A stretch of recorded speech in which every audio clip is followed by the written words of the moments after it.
I've got a special guest on the phone, John. Do you? Well, I know because I screened the call. But yeah. I got a call from her. And Charlene, are you with us? Yes.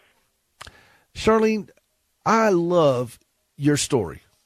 Thank you. And I love what you told us. So why don't you go ahead and just share what you told me about your husband and your situation, and just take the floor for a few moments and just talk about this.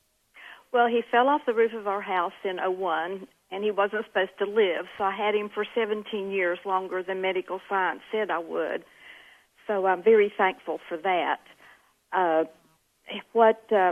His fall from the roof is not what killed him. It was MS, and he's had that for over 40 years.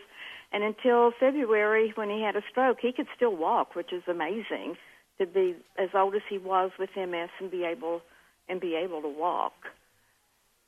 And this last year was difficult because I'm now 72 and my muscles are deteriorating, and when he couldn't help me, I couldn't help him. So the last 3 months we had Caris Hospice, and they were wonderful, and I got to keep him at home. I really couldn't put him in a facility. He couldn't even press the nurse button. He couldn't use the telephone. But your book, Hope for the Caregiver, was really helpful, and the most helpful thing was when you said, look at your hand. You have nail prints. You're not God. And that gave me a lot of encouragement. Well, now somebody put this book in your hands. Yes. Tell me about what happened and then what you did with it.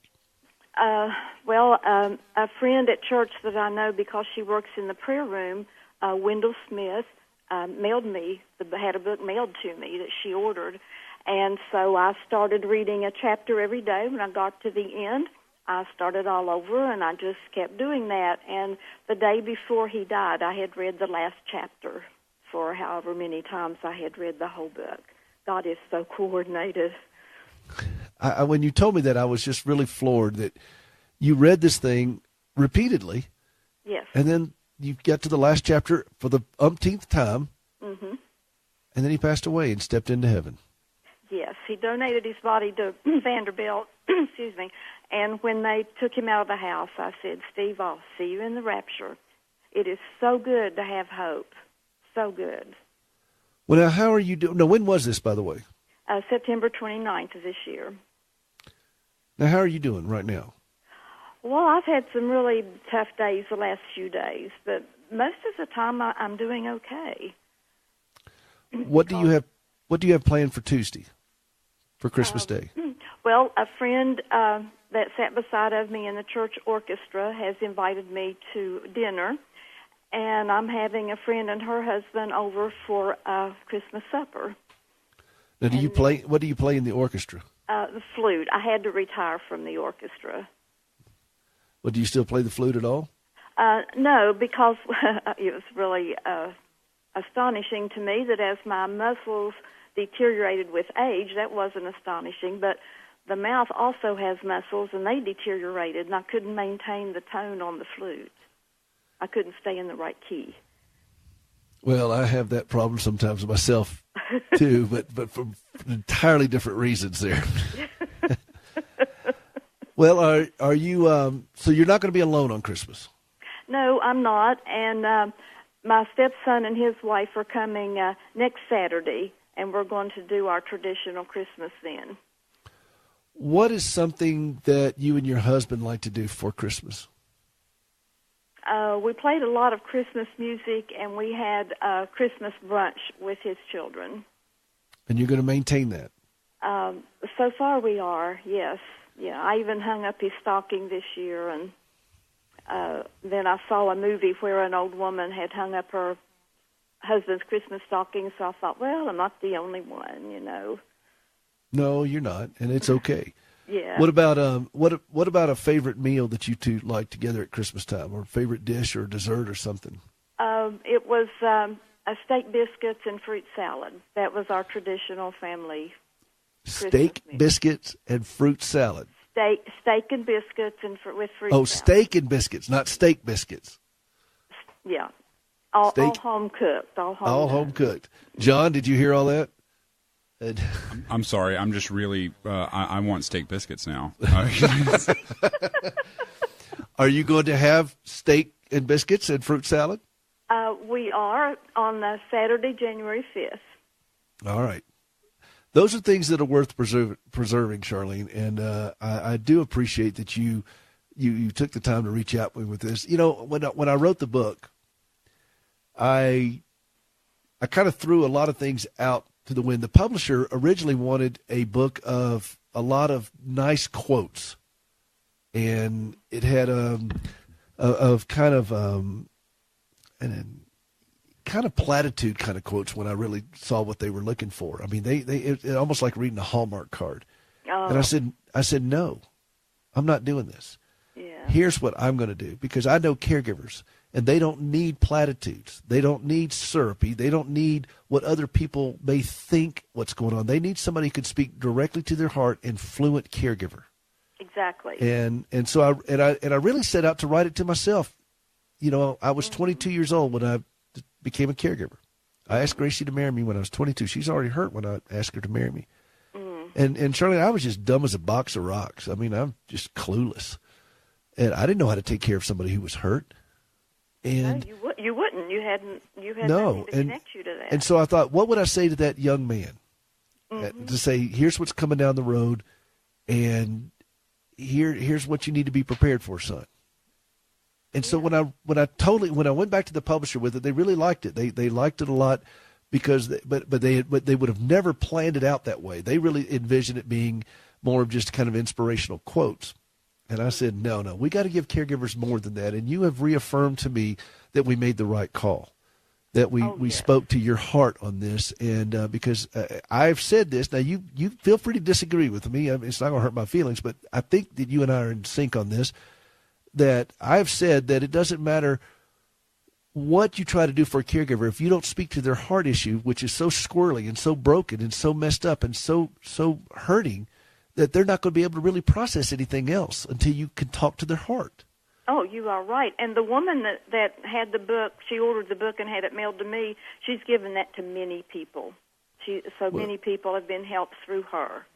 Well, I'm just deeply moved by that. I don't know what to say. I remember when I put the book out there, my dad told me, and I went to print, and the publisher took it, went and distributed it nationally and so forth. And he looked at me, he said, now, it's out there. You have no idea the impact this is going to have. You trust that to God, and you've done the best you can, and you put it out there. And when I heard your story with that, and the fact that you read the last chapter for the umpteenth time, that he died. Yeah. And I thought, wow, that's just too much. That's just too much. And I had to have you on the show just to talk about that, and also just to see how you're doing.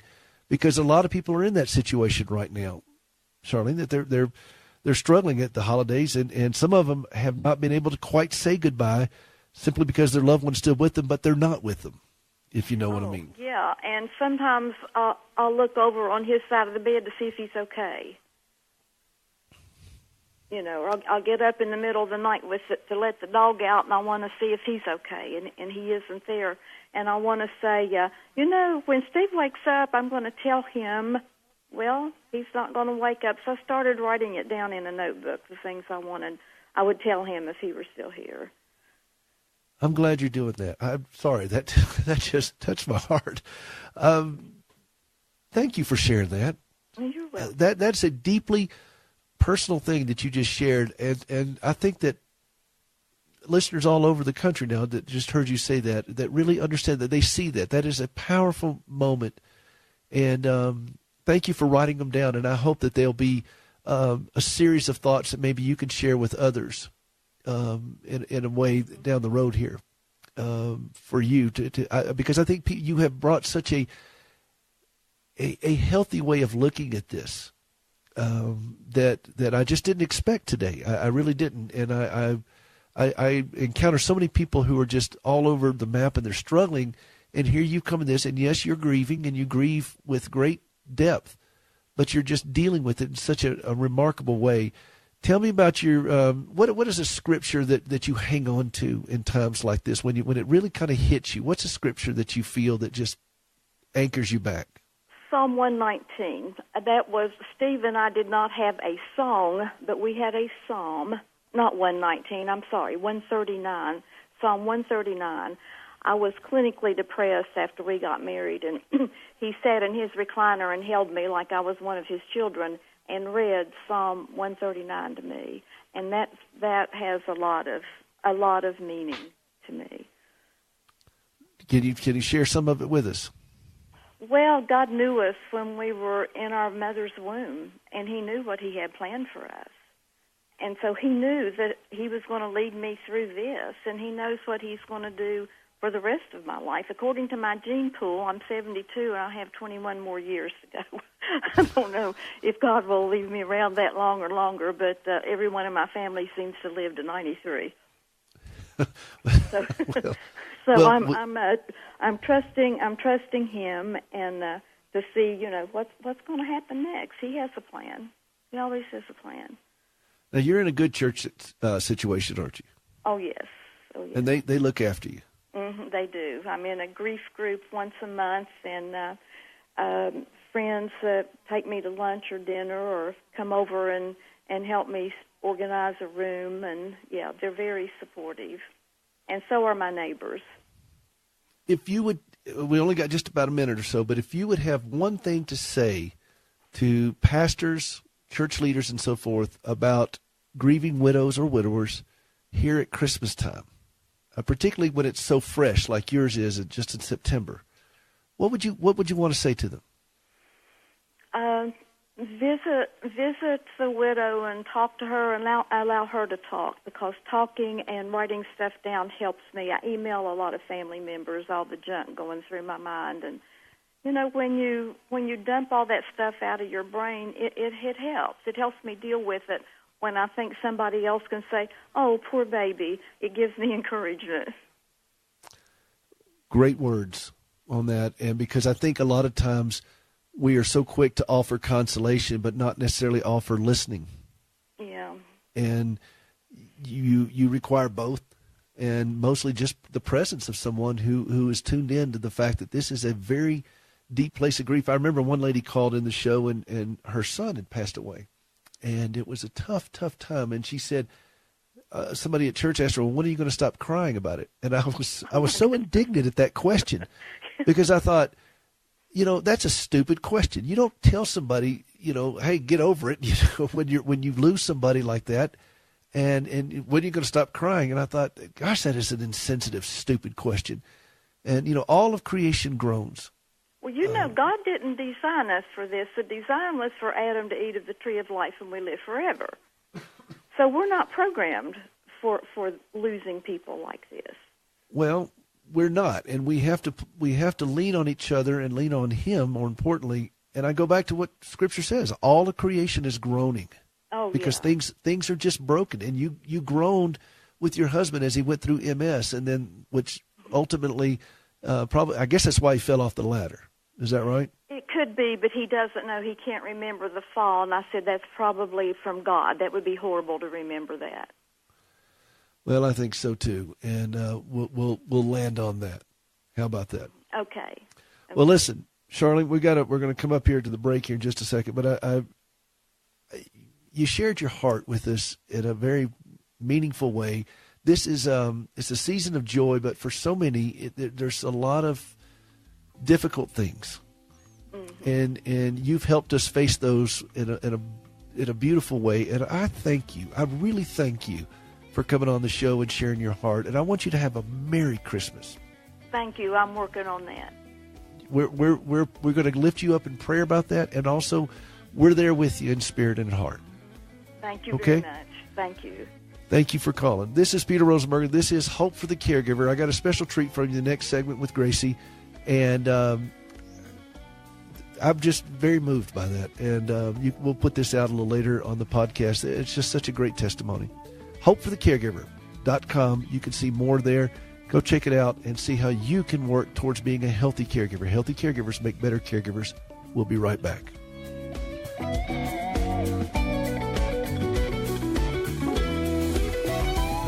Have you ever struggled to trust God when lousy things happen to you? I'm Gracie Rosenberger, and in 1983, I experienced a horrific car accident leading to 80 surgeries and both legs amputated. I questioned why God allowed something so brutal to happen to me, but over time, my questions changed, and I discovered courage to trust God. That understanding, along with an appreciation for quality prosthetic limbs, led me to establish Standing with Hope. For more than a dozen years, we've been working with the government of Ghana and West Africa, equipping and training local workers to build and maintain quality prosthetic limbs for their own people. On a regular basis, we purchase and ship equipment and supplies, and with the help of inmates in a Tennessee prison, we also recycle parts from donated limbs. All of this is to point others to Christ, the source of my hope and strength. Please visit standingwithhope.com to learn more and participate in lifting others up. That's standingwithhope.com. I'm Gracie, and I am Standing with Hope.